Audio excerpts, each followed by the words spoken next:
Aries crew, come on in, come on in, come on in. Get your popcorn, get your tea, get your drinks. We got a great show lined up for you. We are starting the week off strong. Welcome to Aries Rose TV. And if you're not familiar with me, my name is Aries Rose. And on this channel, we talk about streaming shows, movies, TV shows, pop culture, celebrity news, world news, local news, politics. Basically, anything I find interesting, I come on and discuss with my Aries crew. Tonight, we have a great show lined up for you, so make sure you're comfortable. We're going to get a little messy over here because things get a little messy over here. You're going to get some pop culture with Aries energy in every review. So, you know the drill if you've been on a live before. If you are a returning Aries crew member, leave hashtag Aries crew in the comments. If you are a first time watcher, leave first time watcher in the comments. I want to give you a shout out for stopping by, spending part of your day here. If you are on Instagram, follow us there, Aries Rose TV. Let us know you're from YouTube and we'll follow you back. It's another way where you can connect with the channel. We post movie reviews, previews for movies we're about to go see, pop culture, world news. So you can get your updates on Instagram as well at Aries Rose TV. Also on the YouTube communities tab, they've changed it up. So if you are a subscriber, you can post questions on there. We can have discussions. You can let me know about trends, topics, all that good stuff. So if you are a subscriber, head on over to the communities tab. I use it pretty regularly. We can have conversations over there and discussions. So look forward to chatting with you over there. And we go live every single day during the week here, so you can catch this show about this time. And if you haven't already done so and you love to talk a little bit about everything, make sure you subscribe to the channel. All you got to do is hit that subscription button and then hit that notification bell so you can find out every time I go live, post videos, post on the community page, and all that good stuff. So let's get into the topics that we're going to be talking about tonight. So the actor Columbus Short and his wife are fighting. So we got to get into it. They're both hurling accusations back and forth at each other. So we're going to get a little bit more information on that. Governor Newsom of California and President Trump are fighting. Those two have not been getting along. That was the case even during his first term. So we're going to get into what's going on between those two. There's been lots of different things happening out in California in regards to ICE and different things along those lines. So let's see what's going on between those two. Beyoncé, she had some unreleased music that was stolen from a Jeep. So we got to get into that. And Basketball Wives, let me know if you remember that reality TV show that was spearheaded by Shawnee O'Neal, Shaquille O'Neal's ex-wife. Well, that show is still on the air. It looks like it's ending without a reunion. And if you're familiar with these reality shows, including Basketball Wives, there's usually always a reunion show. So the fact that there's not going to be one tells me a lot about the ratings. So, you know, we got to get into that. So let's jump into our first story for tonight. We're going to talk about Columbus Short and his wife. So those two appear to not be getting along. So Columbus Short, and hold on, here, let me get my other device situated. So Columbus Short is an actor, and I haven't seen him as much as I used to, but he did the Stomp the Yard. If you remember that movie, he did that movie, and that's really when he fell on the radar for me. But I know he's been in different TV shows and he's done different things. I haven't followed his career as closely, but he's also had some personal troubles as well, and it looks like some issues have been going on with his wife. So we're going to get into this. This is reporting from the Jasmine brand, thejasminebrand.com. And this is actor Columbus Short's wife accuses him of pretty much putting his hands on her during a drunken outburst and is now seeking a restraining order.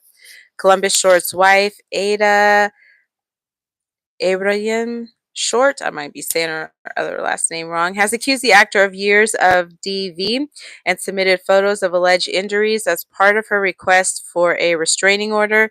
In the court documents filed Monday, Ada claims Columbus attacked her on July 7th while she was doing laundry and he was drinking. She says he yelled, quote, "Don't slam the effing door, B. Your mouth is going to get you in trouble. Shut the F up." before allegedly putting his hands around her neck.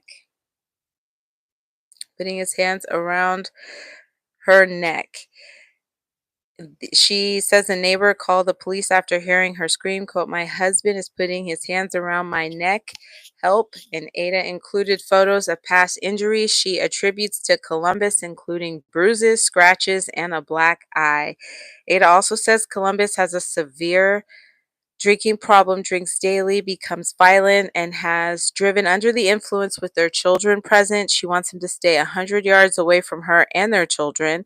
Columbus also previously filed a restraining order against Ava, claiming she assaulted him and their puppy. So it looks like they're hurling accusations at each other. Let's get into his accusations towards her. And let me know your thoughts on this in the comments. I definitely feel bad when couples go through these types of situations, especially when they're public and you have children that are involved. These are things that they may potentially see, and hurling these types of allegations and having these types of interactions with each other are definitely things you want to avoid being on social media. I almost hate that like everything ends up there, because these are things that clearly need to be addressed privately. And if they both need help, they should be able to get that, or I'm sure if they haven't asked for it, if they do ask for it, people around them will do what they can to support them, because you really want the parents to have a healthy, non toxic relationship. And if that means that you don't need to be together anymore, you need to live in separate places so that you can have a healthy relationship for the sake of the children and yourself and your own mental health, then you need to absolutely do that. Because I do, again, truly feel bad for people when this has to play out in public and these types of things come out that way, because it's really hard for people to unsee it. And there's so much context and nuances that you just can't get from here. But I truly hope they both get the help they need if that is the case. And this is reporting from TMZ, and this is the allegations that Columbus Short has made towards his wife. So Columbus Short wife kicked through 10-week-old puppy, then busted my eye open. This is what he says. And we got Columbus Short makes it sound like his wife is not a dog person, because he claims she kicked and threw a 10-week-old puppy before getting violent with him. The ex-Scandal star beeline to court this week and filed a temporary restraining order against his wife, alleging a series of DV incidents involving him and the puppy. In the docs obtained by TMZ, Columbus claims his wife Ada ripped up his 10-week-old pooch on Monday, and when he confronted her, she got physically violent and hit him multiple times in the face, busting his eye open and drawing blood. Columbus says a concerned neighbor heard Ada screaming very loudly as if she was being murdered and called police. And she says when cops showed up, they saw bruising on him and arrested Ada. It sounds like this isn't the first alleged violent outburst involving the puppy. Columbus claims he brought the pooch home June 21st, and Ada got upset when the dog peed inside and started kicking the dog. Columbus says he took a stand, and Ada used a glass trophy to injure him. This sounds absolutely wild. Columbus claims he faces daily verbal abuse from his wife in full view of their two children, and he says Ada is, quote, emotionally unstable, end quote. And he even says she's used knives against him and has bitten him. He wants a judge to order Aida to stay 100 yards away from him and the kids and two dogs at all times. And he wants her kicked out of the family home, but he says she should still be required to pay rent. Reached out to Aida, and so far, no word back. And then there's an update as of 5:05 p.m. Columbus Short was granted the temporary restraining order against his wife, Aida. So let me know your thoughts on that in the comments. Very, very sad. And I hope these two can work it out or get the help that they need for their sake and for the sake of their children.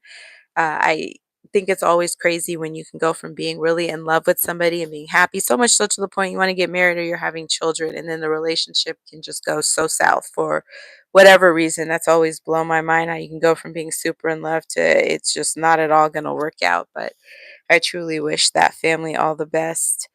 And now let's get into Governor Newsom versus President Trump. So these two have been going at it. They're kind of, I guess, diametrically opposed if it comes to sides of the political aisle that they fall on. Governor Newsom is a Democrat and President Trump is a Republican. Although President Trump used to be a Democrat long before he ran for president, but he has since switched over to the Republican Party. So they have two different perceptions about the way things should go and how they should work. And much like is what's been going on this year since Trump has gotten inaugurated, there's going to be some clashes when what he wants to do or his policies that he wants to institute aren't always in sync with these states or the people in those states and what they want to do or cooperate with. And let's see what these two are talking about now with each other. So this is reporting from TMZ. This says Newsom versus Trump. This SOB weakness masquerading as strength. So it says Gavin Newsom, excuse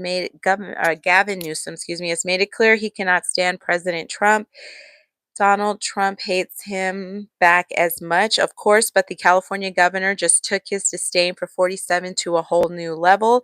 Newsom was a recent guest on the Sean Ryan Show podcast, and he laid into the SOB Trump for calling the military to crack down on LA after some protests against ICE raids turned destructive, the direct result of the president's huge push for mass immigrant deportations.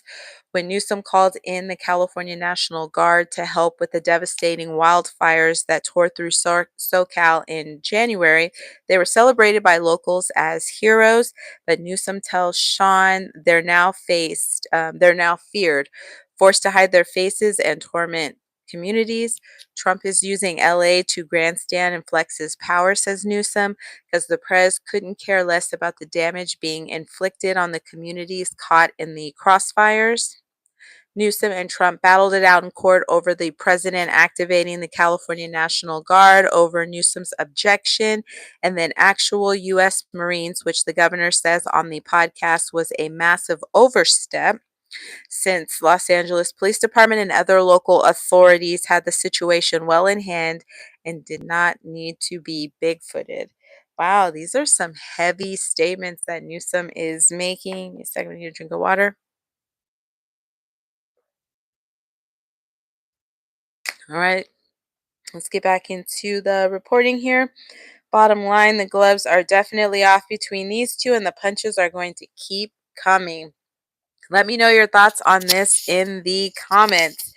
Um, these two definitely had a tense relationship during the first Trump administration, and I just fully anticipate that will be the same during this second one because there's already been a couple clashes here, and I know one of them was as far as when there were demonstrations or protests regarding deportations that were happening out in Los Angeles, and then the National Guard got called in by President Trump, and Governor Newsom was not happy about that, did not think that was the appropriate course of action, and that he sidestepped the governor and then took action ordering them instead of letting that be something that the governor had addressed, which he felt it was not needed to address these protests, that they didn't rise to the level that was needed according to how he had felt it was going to be addressed. And I'm not sure if President Trump was doing that to make a point or if he truly felt that that was needed based on what was happening there. And then I believe I have also heard that Mayor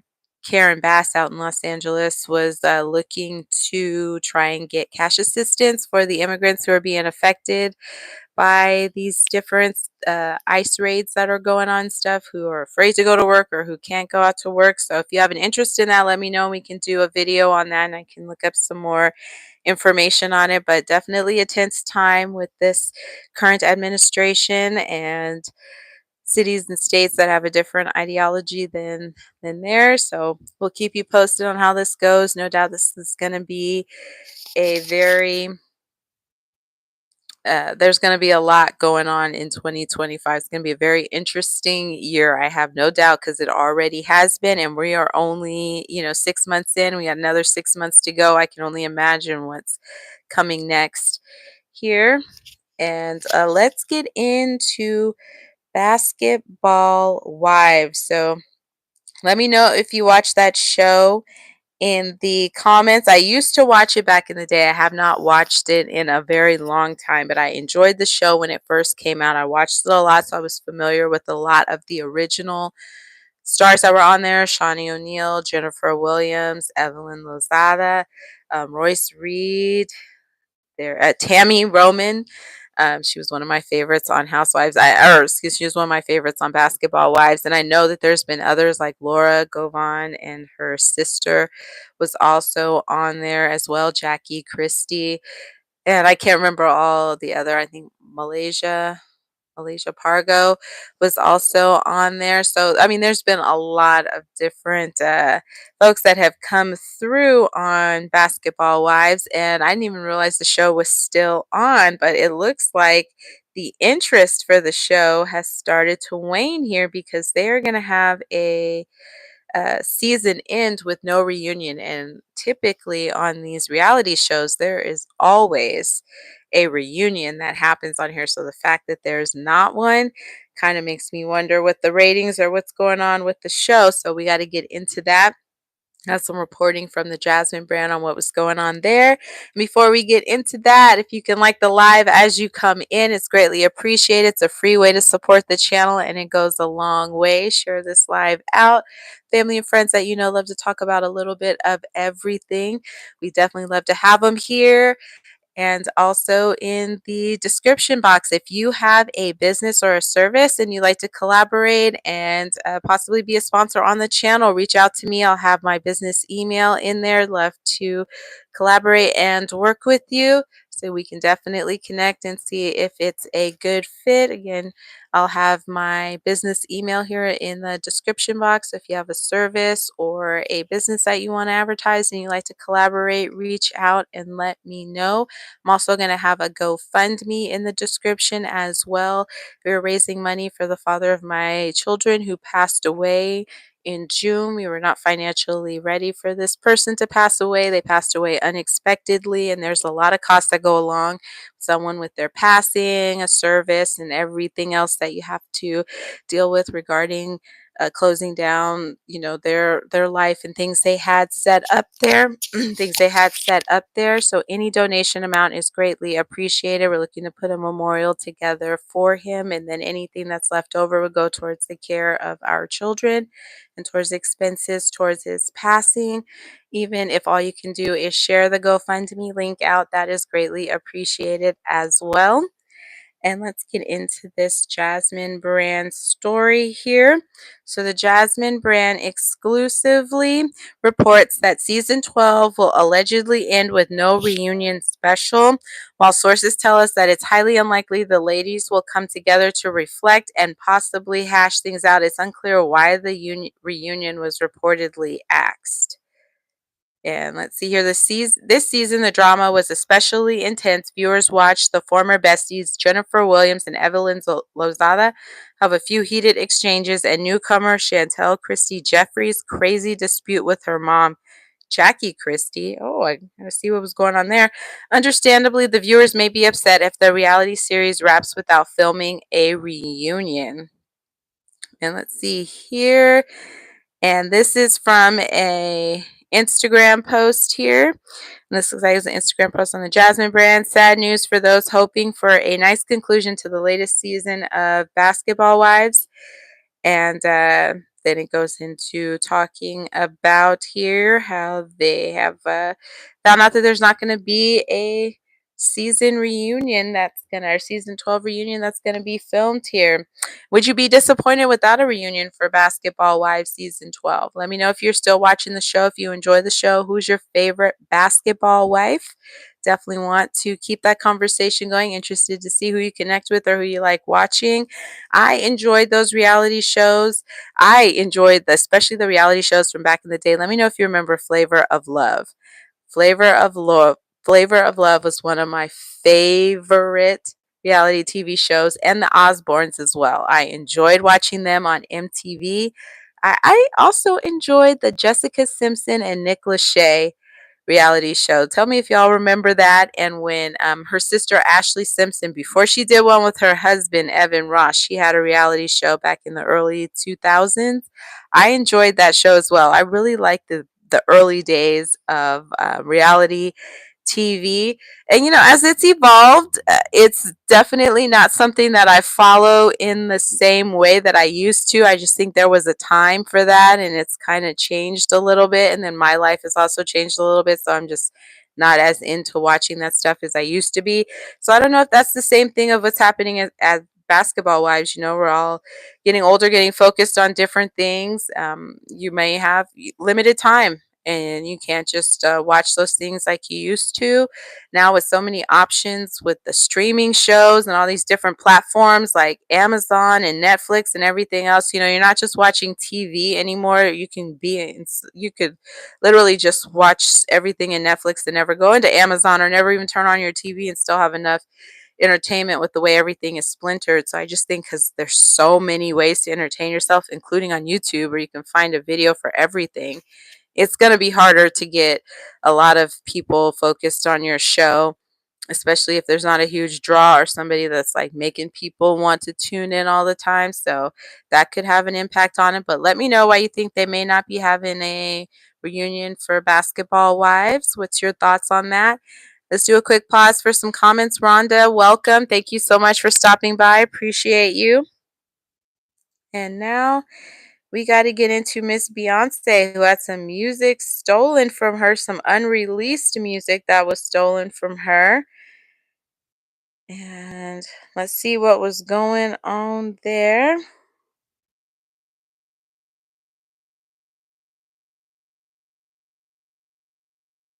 All right, so this is reporting from the Jasmine brand, thejasminebrand.com. Beyoncé team robbed in Atlanta. Unreleased music, tour plans, hard drive stolen just before Cowboy Carter tour. So just days before Beyoncé's Cowboy Carter tour hit Atlanta, thieves broke into an SUV belonging to her choreographer and a dancer, stealing sensitive materials, including unreleased music. Atlanta police said the break-in happened July 8th around 8 p.m. at Krog Street Market. Christopher Grant and DeAndre Blue told officers that their black Jeep Wagner was broken into and 2 suitcases were stolen. Quote, Mr. Grant advised he was also carrying some personal sensitive information for the musician Beyoncé, end quote. Police wrote that included watermarked music, some unreleased music, footage plans for the show, and past and future set lists. The suspects also took clothing, designer sunglasses, laptops, and AirPods Max. Using Apple's Find My, investigators traced the headphones' location and stopped a suspicious vehicle. A red 2025 Honda Electra is now linked to the theft. Surveillance footage captured the break-in, and police say leads are actively being pursued. So, what are your thoughts on this bold theft? Let me know in the comments here. I have not seen a comment from Beyoncé on it, although I'm sure she's got some opinions on that because she loves her privacy and she definitely tries to protect the music before it comes out, her shows, concepts, all of that type of stuff. So I'm very curious to see if she's going to put out a statement on what her thoughts are on this. And let's squeeze in one more story here. We got to talk about President Trump threatening the citizenship of Rosie O'Donnell, who has moved over to Ireland. Now, these two have a age-old feud. I don't even know when it started, if it was the 90s, 2000s. I just feel like for as long as I can remember, Rosie O'Donnell and now President Trump have always gone back and forth with each other, and now he's threatening her citizenship, which he doesn't have the legal ability to take her citizenship away, but nonetheless, that's not stopping him from making any comments on that. This is reporting from TMZ.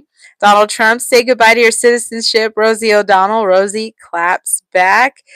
And let's see here. President Donald Trump is ready to wash his hands and America's clean of Rosie O'Donnell because he's threatening to revoke her citizenship status. In a seemingly unprompted post on his Truth Social platform Saturday morning, the press shared a post declaring he's giving, quote, serious consideration to taking away her citizenship, end quote, because she's, quote, not in the best interest of our great country, end quote. And this is the quote I'm going to read off of President Donald Trump's post on Truth Social. Quote, because of the fact that Rosie O'Donnell is not in the best interest of our great country, I'm giving serious consideration to taking away her citizenship. She is a threat to humanity and should remain in the wonderful country of Ireland if they want her. God bless America, end quote. That is absolutely crazy. He did not specify how the actress and television host is a threat to all humanity. Notably, a president is not able to revoke the citizenship of, quote, persons born or naturalized in the United States, end quote, per the 14th Amendment to the Constitution. As you know, Rosie up and moved out of the U.S. just in time for Trump's inauguration in January, reasoning it's no longer safe, quote, for all citizens to have equal rights, end quote. She headed to Ireland and she said she was in process of applying for citizenship because her grandparents were born in the country. As you know, Trump and O'Donnell have been feuding for well over a decade now, most recently over political differences. TMZ reached out to O'Donnell's rep and for comment, and so far no word back. And then we have an update here. And this is an update as of 9:14 a.m. And it's Rosie O'Donnell took a swipe at Donald Trump after he claimed he was looking into taking away her citizenship. In a fiery social media post, she calls 47 a, quote, criminal, con man, actual, abusing liar out to harm our nation to serve himself, end quote, who despises that she speaks out against him. While he labeled her a threat to America, O'Donnell labeled him, quote, a dangerous old soulless man with dementia who lacks empathy, compassion, and basic humanity, end quote. She also reposted a pic on IG calling Trump a effing infestation. Wow. These two, I tell you, it's just been going on for so long. I'm actually shocked he kind of brought her up because I don't know what made him think about her or what brought her back on his radar. But those two going back and forth, it's never a dull moment with President Trump. I'll say that much. He knows how to keep his name out there. And going back to the good old tried and true, trying to say something about Rosie O'Donnell is just a way to get the name back out there, get that trending. But in all jokes aside, though, it is a little bit scary to be threatening somebody's citizenship. If she made the choice and wants to have dual citizenship to stay in Ireland and have her citizenship remain in the United States, that should not be affected unless she is truly a threat to the country. And I don't see how Rosie O'Donnell is a threat to the country because she has differing political views than the president. So, it's not a fun joke to make. I don't think it's something that we ever want the president to have the power to do because then it comes down to whether or not that person likes you on controlling your citizenship. And that's not the way it should work. And it should not be concentrated power in one person's hands that they have the ability to control whether or not you are a citizen. It should be based on the laws of the country. But these two, as a overall, I'm just entertained by their back and forth. I tell you, as long as it stays, just on the social media, nobody's actually hurt by it. I am entertained between those two going back and forth. They know how to throw zingers at each other for sure. And if you've been on the live this long, I appreciate you. Thank you so much. Come on and just join the Aries crew. We'd love to have you here. All you got to do is hit that subscription button and then hit that notification bell so you can find out every time I go live, post videos, post on the community page, and all of that good stuff. We go live every single weeknight for the Aries Rose Show. We will be live tomorrow as well, so make sure you have your notifications on so you don't miss out on the fabulous show. I'm going to put this up on the replay, so if you missed any parts or you just want to go back and watch it again, it is here for you. Check out the Diddy playlist. Although that trial is ended, we are waiting for when he is sentenced on October 3rd to see how long he's going to get for the two charges that he was found guilty of. He was found innocent for the most serious charges of trafficking and racketeering, but he was found guilty on two charges, so he'll be sentenced on October 3rd. He is going to remain in MDC until that point. If anything changes or there's some updates regarding Diddy, you'll get them right here on Aries Rose TV. But get caught up on the previous trial stuff, see what's going on. There's been another lawsuit that was filed against Diddy and Cassie by a former escort. Go check out the video on that. And then next time we got to talk about Shannon Sharpe. I heard there was an update in that lawsuit as well. You know, Shannon Sharpe's being sued for $50 million. Got a few lawsuits that are going on out there. I know Fat Joe's got a lawsuit. Smokey Robinson has a lawsuit. Tyler Perry's got a lawsuit. So there's a lot going on. There's always going to be a lot going on in the entertainment, pop culture world because there's always something, and we're going to be here to follow all of it. So thank you so much for watching. Have a wonderful rest of your morning, afternoon, or night, whatever time of day it may be, and we'll see you tomorrow. Take care.